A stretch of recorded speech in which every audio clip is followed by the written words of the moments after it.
आज कुछ basic hardware के बारे में पढ़ेंगे। क्या? बेसिक हार्डवेयर के बारे में, जिसमें क्या क्या सीखने वाले हैं।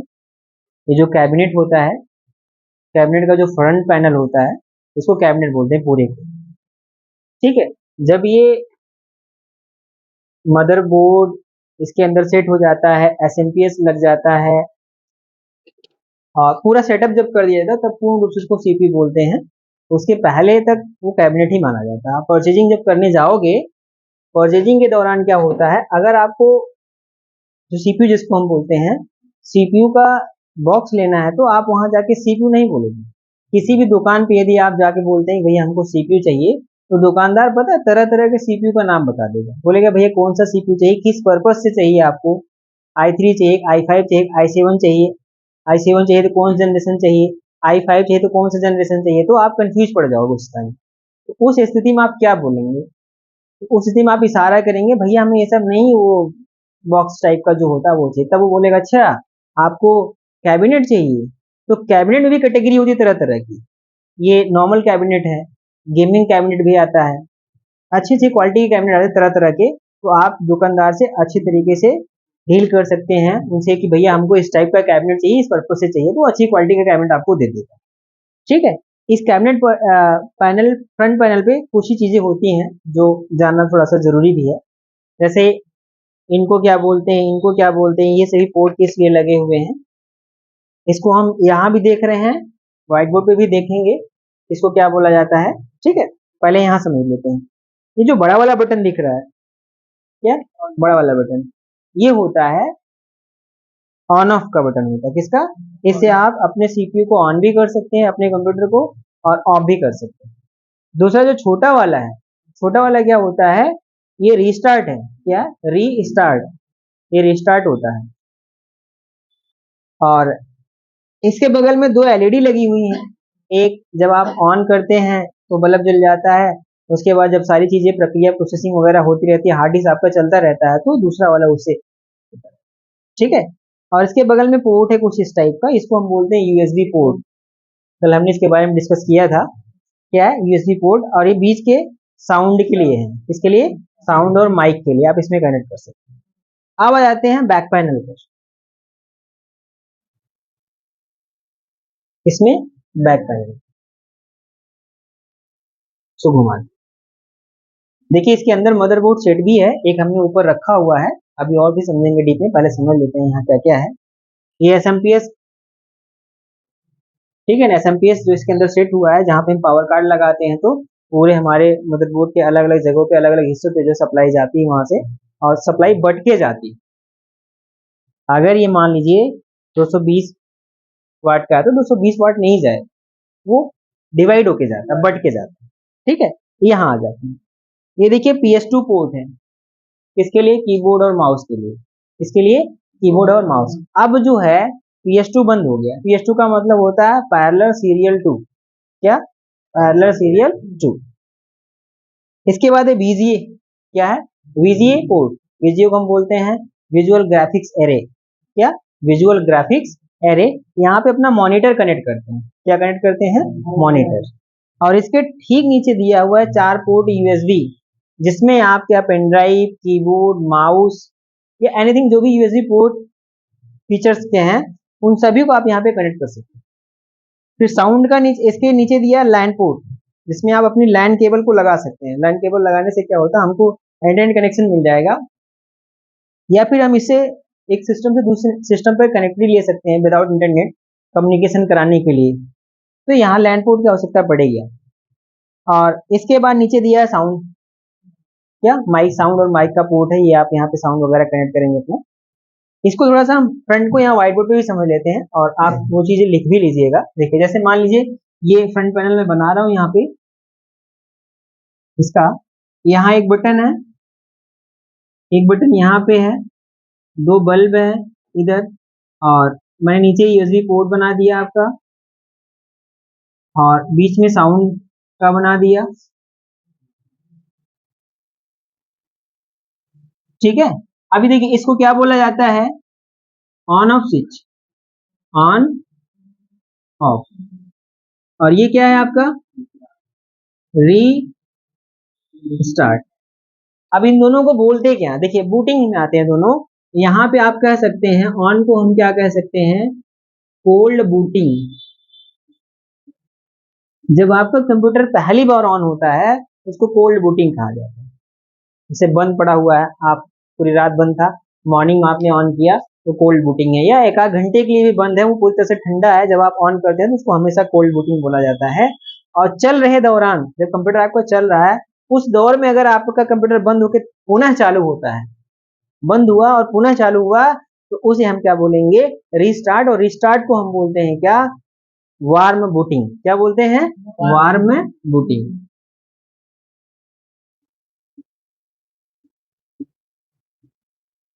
क्या बोलते हैं, वार्म बूटिंग। ठीक है, दो चीजें क्लियर हो गई हैं। अब आ जाइए, ये एलईडीज हैं, प्लेट्स इसको बोलेंगे। ये यूएसबी पोर्ट, यूएसबी इधर साइड में लिख लिया, ऐसे में लिख लिया। दोनों ही क्या है, यूएसबी पोर्ट। यूएसबी का पूरा नाम यूनिवर्सल सीरियल बस। और ये आपका क्या हो गया, साउंड कनेक्टर, ये साउंड पोर्ट बोल देंगे हम इसमें, साउंड एंड माइक। यहाँ अपना आप साउंड और माइक जो है वो कनेक्ट कर सकते हैं। ये हो गया हमारा फ्रंट पैनल। यहाँ पे मैं इसको बना भी दिया है, समझा भी दिया, और आपने इसको पहले भी देखा। अभी इसका फ्रंट पैनल ये जो है ये सारा सभी में अलग अलग तरीके से रहता है। ये डरना नहीं है कि हाँ अगर हमने इसमें ऐसा दिखा दिया तो इसमें भी ऐसा, हर सीपी में ऐसा रहेगा। हाँ ये है, इससे ज्यादा आपको फीचर नहीं मिलने वाले। Restart, on off, USB port. हाँ यूएसबी पोर्ट आपको हो सकता है मे भी ज्यादा मिल जाए, साउंड माइक का मिलेगा ही मिलेगा। अब देखिए यहाँ पे बना दिए ऑन ऑफ है। ऑन ऑफ को हम क्या बोलेंगे, मतलब ऑन वाले जो पहली बार आप कंप्यूटर आपका बंद पड़ा है उसको ऑन करते हैं तो उसको कोल्ड बूटिंग कहा जाता है। चल रहे दौरान यदि आपने उसको बंद करके तुरंत चालू कर दिया तो क्या बोला जाएगा, वार्म बूटिंग, जो रीस्टार्ट आप करते हैं। ठीक है ना, तो यहाँ से भी आप डायरेक्टली रीस्टार्ट कर सकते हैं। और दूसरा, कंप्यूटर में ऐसा फंक्शन होता है, Alt F4 जब आप दबाते हैं स्क्रीन पर विंडो से एग्जिट होने के लिए, वहां shut down, log of, restart, sleep, ये चार ऑप्शन आ जाते हैं।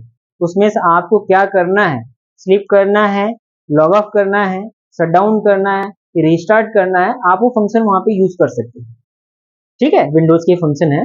एग्जिट होते समय जब आप विंडोज से एग्जिट होते हैं तो ये शॉर्टकट तरीका है, जब Alt F4 प्रेस करते हैं तो उसमें फीचर हमको ये ऑप्शन मिल जाता है। आप चाहते क्या हैं, लॉग ऑफ चाहते हैं, शट डाउन चाहते हैं, रीस्टार्ट चाहते हैं, स्लीप चाहते हैं, तो आप वहां से यूज कर सकते हैं। बाकी पूरी तरह से कंप्यूटर आपका ब्रेक हो रखा है, पूरा हैंग हो गया, रुक गया, नहीं चल रहा है, अब रीस्टार्ट कैसे करें, तो ये वाला बटन आप दबा दिए। इसका कनेक्शन करना पड़ता है इस मदरबोर्ड में। ये मदरबोर्ड है, यही है मदरबोर्ड, कल जो आप लोगों को पैक में दिख रहा था, नहीं दिख रहा था, ये मदरबोर्ड है। इसी मदरबोर्ड में उसका कनेक्शन, इन सभी का कनेक्शन इसमें करना पड़ता है। ये पूरे कंप्यूटर का, जैसे कुछ लोग कहते हैं कि कंप्यूटर का मुख्य हिस्सा जो होता है वो सीपीयू होता है।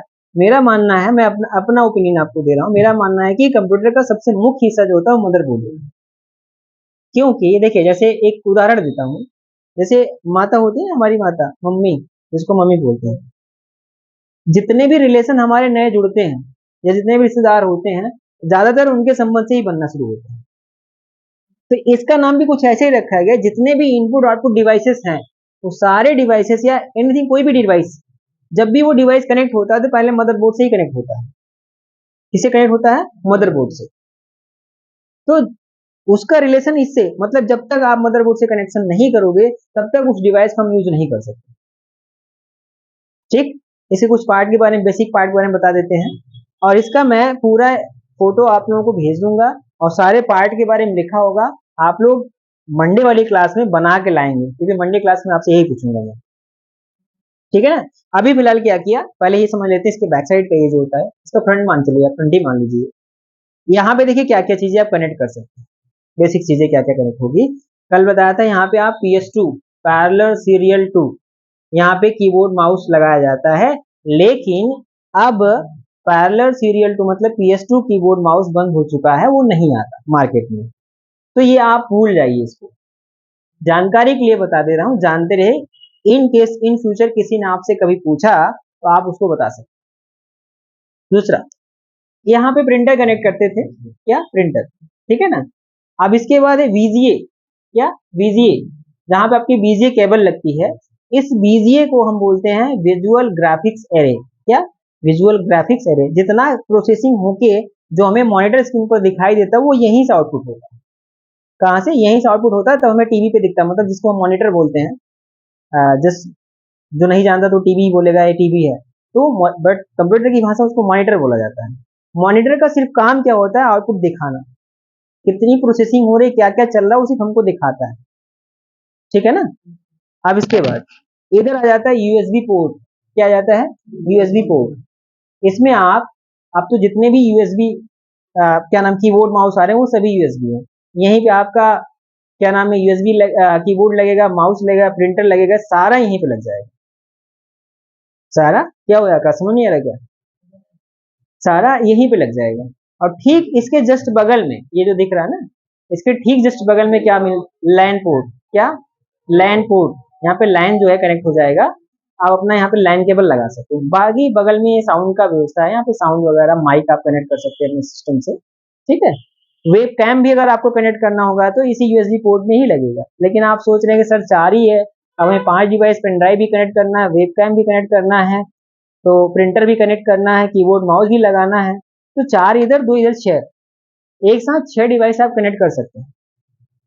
इसके बाद भी अगर आपके पास और ज्यादा डिवाइसेस कनेक्ट करना चाहते हैं, जैसे मान लीजिए इसके बाद भी क्या दिमाग में आ गया, नहीं हमारे पास ये भी कनेक्ट होना, तो आपके उसके लिए क्या करना पड़ेगा, फिर आपको एक यूएसबी हब लेना पड़ेगा, क्या यूएसबी हब, जिसके एक पोर्ट में लगेगा तो वो एक्स्ट्रा उसमें 4 पोर्ट 6 पोर्ट 8 पोर्ट का आता है, जितने पोर्ट का आप लेंगे उतना पोर्ट आपको एक्स्ट्रा मिल जाएगा, आप उसमें कनेक्ट कर सकते हैं। क्लियर है ना। चलिए अब इसमें आ जाए अंदर, यहाँ पे देखिए ये क्या है, रैम। इसमें रैम स्लॉट होता है, ये यहाँ पे रैम स्लॉट है, आप इसमें रैम अपनी लगा सकते हैं। रैम रैम जैसे मान लीजिए कि कल क्वेश्चन यही आया था, आज भी क्वेश्चन आया, मेमोरी कितने प्रकार की होती है, 2 प्रकार की, ठीक है ना। वही उदाहरण हो जाता है, प्राइमरी भी होती है, सेकेंडरी भी होती है, 2 मेमोरी होती है। अब प्राइमरी में आता है क्या, रैम और रोम। रैम में क्या होता है, रैम प्रोसेसिंग मेमोरी है, क्या प्रोसेसिंग मेमोरी है। जब सीपीयू किसी डाटा को प्रोसेस करता है तो वो इस रैम के अंदर डेटा को रख लेता है, यहाँ पे रख के प्रोसेसिंग करता है। हार्ड डिस्क में रख के कभी प्रोसेसिंग नहीं होती। जब भी किसी डाटा को प्रोसेस किया जाता है तो उसको रैम के अंदर डाल के प्रोसेस किया जाता है, ठीक है। और मैं बताया भी था इसका साइज कम होता है, लेकिन इसकी प्रोसेसिंग जो प्रोसेसिंग पावर है, मतलब डाटा स्टोर करने की क्षमता, ले जाना वो बहुत तेज होता है, अल्टरनेटिव टू हार्ड डिस्क। ये हार्ड डिस्क है, ये भी हार्ड डिस्क है और ये भी हार्ड डिस्क है, ये सेकेंडरी मेमोरी है। देखिए प्रैक्टिकली समझ लीजिए, आपने सिर्फ अभी तक थ्योरी में पढ़ा था कि रैम रोम दो, मतलब कि प्राइमरी और सेकेंडरी मेमोरी यहाँ दोनों है, इस साइड प्राइमरी इस साइड सेकेंडरी। प्राइमरी का डेटा अस्थायी होता है और सेकेंडरी का डाटा क्या होता है, अस्थायी होता है।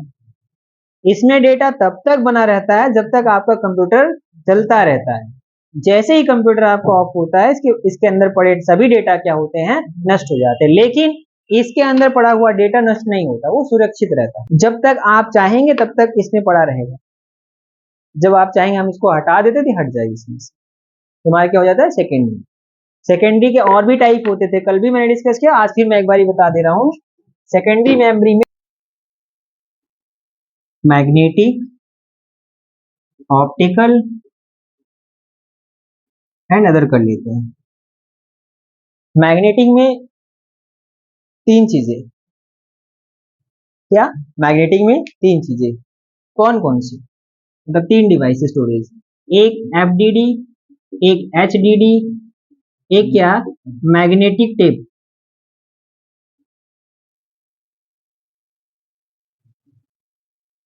जिसको हम शॉर्ट में एमटी बोल सकते हैं, मैग्नेटिक टेप। देखा है मैग्नेटिक टेप आप लोगों ने, वो रील वाली जो कैसेट होती थी, ठीक है ना, उसको मैग्नेटिक टेप बोलते थे। अगर डाटा स्टोरेज की विश्वसनीयता की बात किया जाएगी, किसमें ज्यादा विश्वास किया जाता है, तो सबसे ज्यादा विश्वसनीय वही बनेगा। सेकेंडरी में बात कर रहे हैं किसके, क्या सबसे ज्यादा विश्वसनीय वही बनेगा, क्योंकि वो खराब नहीं होता जल्दी। ये सब भीग उग जाएगा तो खराब हो जाएगा, उसको तो पानी में बाल्टी में डाल दीजिए, फिर निकाल लीजिए, बाहर रख दीजिए, सूख जाएगा, तो उसके रोल में लपेट के लगा दीजिए, चालू हो जाएगा। वो इतना विश्वसनीय है। ये हो गया। इसके बाद ऑप्टिकल में क्या क्या आता है, सीडी, डीवीडी, और अदर्स में क्या ले सकते हैं आप, पेन ड्राइव ले लीजिए, एसएसडी ले लीजिए। एसएसडी जो इस टाइम बहुत ज्यादा प्रचलित है, इस टाइम बहुत ज्यादा प्रचलित है, लोग एसएसडी हर सिस्टम में लगवा रहे हैं। क्यों? क्योंकि वो बहुत फास्ट होता है, पूरा पूरा रजिस्टर से बना होता है, वो उसके अंदर रजिस्टर फिट किए गए हैं छोटे छोटे, और एक स्लॉट ऐसा स्टैटिक सॉलिड होता है पूरा ऐसे, इसके अंदर बहुत सारा रजिस्टर्स लगा दिया गया है, और रजिस्टर जो होता है वो डेटा को बहुत तेजी से स्टोर करता है। क्यों? अगर इन दोनों में बात करेंगे, कंपेयर अगर दोनों में करेंगे, ये फास्ट क्यों, क्या HDD और SSD दोनों में ये फास्ट क्यों,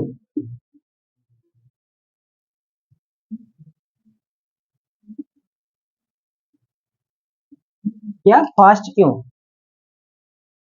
फास्ट इसलिए है क्योंकि यहाँ पे प्रोसेसिंग जो होती है वो क्लॉकवाइज नहीं होती है, इसके अंदर क्लॉकवाइज प्रोसेसिंग होती है। क्लॉकवाइज का मतलब क्या होता है, जैसे घड़ी जो होती है ना, ऐसे ऐसे घूम घूम के अपना कार्य करती है, क्या ऐसे घूमती रहती है सुई जो उसकी होती है, फिर वो अपना सेकंड पूरा होने के बाद मिनट मूव होता है, और पूरे मिनट पूरे होने के बाद घंटे का सुई मूव होता है, ठीक है ना, वो ऐसे टाइम बाई टाइम धीरे धीरे वो मूव होता रहता है।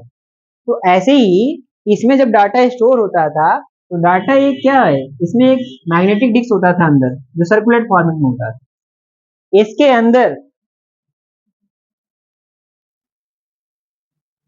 ट्रैक और सेक्टर बना दिए जाते थे, क्या ट्रैक और सेक्टर, तो डेटा उस ट्रैक और सेक्टर में जाके स्टोर होता है। सेक्टर की बात करेंगे, एक सेक्टर जो होता है 512 बाइट स्टोर करता था, कितना, 512 बाइट। अगर यहाँ पे आपने सेक्टर बना दिया, ये छोटा छोटा, ये ट्रैक के अंदर, ये ट्रैक के अंदर डिवाइड होता है, इस एक एक सेक्टर जो है 512 बाइट डाटा स्टोर करता था, तो इसके ऊपर एक हेड होता है जो डेटा को प्रोसेस कराता था। डिस्क इतनी तेजी से घूमती है ना, अगर आप चलते समय देख लोगे ऐसा लगता है चल ही नहीं रहा, ऐसा फील होगा कि वो चल ही नहीं रहा। तो हेड जिस सेक्टर में डेटा होता है, हेड उसके सामने जाके रुक जाता है, फिर वहां से डेटा हमको मिल जाता है। ये क्लॉक टाइम में टाइम लगने लगा, प्रोसेस होने में, डेटा हमें एक्सेस करने में टाइम लगने लगा। आज की दुनिया इतनी फास्ट है, कोई माइक्रो सेकंड भी रुकना नहीं चाहता है, तो सेकंडों की बात छोड़ दीजिए, वैसे माइक्रो सेकंड कोई नहीं रुकना चाहता है। तो इस समस्या का समाधान निकाल के एसएसडी ला दिया गया, एसएसडी को पूरा रजिस्टर बेस बना दिया, इसमें पूरा पूरा रजिस्टर्स लगा हुआ है, जैसे मैंने यहाँ पे ग्राफ बनाया छोटा सा, ये पूरा रजिस्टर बेस होता है, जिसमें जो क्लॉक की प्रोसेसिंग प्रक्रिया थी वो खत्म करके सीधा डायरेक्ट एक्सेस दे दिया गया, जब भी आप क्लिक करोगे रजिस्टर से डेटा आपको तुरंत प्राप्त हो जाएगा। इसलिए क्या हो गया, ये फास्ट हो गया, और अब सभी लैपटॉप और डेस्कटॉप में लोग एसएसडी लगवा लेते हैं। अधिक डाटा स्टोर करना है तो हार्ड डिस्क में स्टोर करेंगे, लेकिन डाटा का कोई विशेष काम उनको नहीं है तो एसएसडी से काम कर लेंगे, क्योंकि उनको प्रोसेसिंग क्षमता जो है वो अधिक चाहिए। तो आप भी अपना कंप्यूटर जब भी लीजिए तो ध्यान रखिए आपको क्या करना है, एसएसडी आपके सिस्टम में होना चाहिए, इस समय बहुत ज्यादा यूज हो रहा है। कोई डाउट है? चलिए और थोड़ा सा समझ लेते हैं इसके बारे में। रैम यहाँ कनेक्ट होगा तो सर हार्ड डिस्क कहाँ कनेक्ट होगा, आपका सवाल ये भी है कि सर हार्ड डिस्क कहाँ कनेक्ट होगा, तो हार्ड डिस्क कहाँ कनेक्ट होगा, ये साटा बोल सकते हैं इसको, क्या एक होता था साटा, एक होता है पाटा, ये वाला पाटा होता है, ये चौड़ा वाला जहां मैं ये दिखा रहा हूँ, ये पाटा है, और जो छोटा वाला है ये साटा है। इसको यहाँ से कनेक्ट करेंगे, और इसको जो है अपनी हार्ड डिस्क से कनेक्ट, ये कनेक्ट हो गया, ठीक है ना। अब इसमें से डाटा प्रोसेसिंग के लिए ले सकता है, जब भी आपको चाहिए, यहाँ डाटा जो भी आप काम कर रहे हो उसके अंदर सेव कर सकते हैं, यहीं से डेटा आना जाना रहेगा इस केबल के माध्यम से। क्या, साटा कनेक्टर। ये साटा कनेक्टर है, ये पाटा कनेक्टर है, जहां पे ये वाली हार्ड डिस्क लगी है, ये, ठीक है ना। इसका ये वाला जो था वो चौड़ा होता है, जैसे इसका जितना साइज है, जितना चौड़ा ये है, इतना चौड़ा उसका ये केबल भी आता है। इसमें देखिए सीमोस बैटरी, क्या, सीमोस बैटरी, सीमोस बैटरी क्या काम करती है, बैकअप अपडेट करती है, से टाइम में अपडेट करना हो तो ये इसका काम यही होता है, और भी ये कुछ काम करता है, लेकिन फिलहाल आप अपनी जानकारी के लिए समझ लीजिए कि इस बैटरी का होना बहुत जरूरी है। तो आपके कंप्यूटर में बार बार आप डेट सेट कर रहे हो, जब भी चालू करते हो फिर से डेट कुछ और हो जाता है, तो उस टाइम आपको समझ आना चाहिए आपका सीमोस जो है वो पूरी तरह से काम करना बंद कर दिया। तो इसको निकाल के आप दूसरा लगा सकते हैं, बहुत महंगा नहीं आता, 10-20-50 रुपए तक समथिंग आता होगा, ज्यादा महंगा नहीं है, ठीक है ना। क्वांटिटी मिलेंगे तो 10 रुपया मिल सकता है, लेकिन एक लेने जाएंगे तो 20-25-50 तक मिल सकता है। अब आ जाते हैं सीपीयू। ये क्या है, माइक्रो प्रोसेसर, जिसको सीपीयू आप कहते हैं, यही है वो, छोटा है पूरा एकदम, यहां से ऐसे हटाया और फिर उसके बाद क्या किया, इसको हटा के केसेस का ही निकाल। CPU also known as microprocessor, यही है माइक्रो प्रोसेसर, यही पूरे डिवाइस को कंट्रोल करने का काम करता है। इसके मेन पार्ट बनाए गए थे, बताया गया, आपको क्लास में बताया भी गया होगा कि सीपीयू के मुख्य 3 भाग, एमयू, एएलयू और CU. MU memory unit, CU control unit और एएलयू अरिथमेटिक लॉजिक यूनिट। सारे यूनिट्स, सभी यूनिट को कंट्रोल करने का काम इसी के पास होता है। जैसे ह्यूमन बॉडी में सारे बॉडी को कंट्रोल करने का पार्ट ब्रेन का होता है, सेम उसी तरह जितने भी यूनिट्स हैं उन सभी को कंट्रोल करने का पार्ट किसके पास पावर होता है, सीपीयू के पास। बराबर समझ में आ रहा है, कोई दिक्कत नहीं है ना। चलिए, ये पिनलेस सीपीयू है, क्या, pinless, dual core i3 i5 i7, सबका साइज ऐसा होता है, हो गया सर। यहाँ पे सप्लाई के लिए इन दोनों में, ठीक है, बाकी चीजें उसकी जब एडवांस क्लास करेंगे तो उसमें समझेंगे। आज के लिए इतना बहुत है, अगर कोई डाउट है आप लोगों को तो आप लोग पूछ सकते हैं। तो जी मुझे यहाँ डाउट, सीमोस बैटरी है, क्या बैटरी है, टाइम अपडेट करने का, ठीक है, क्या टाइम वगैरह अपडेट करने का।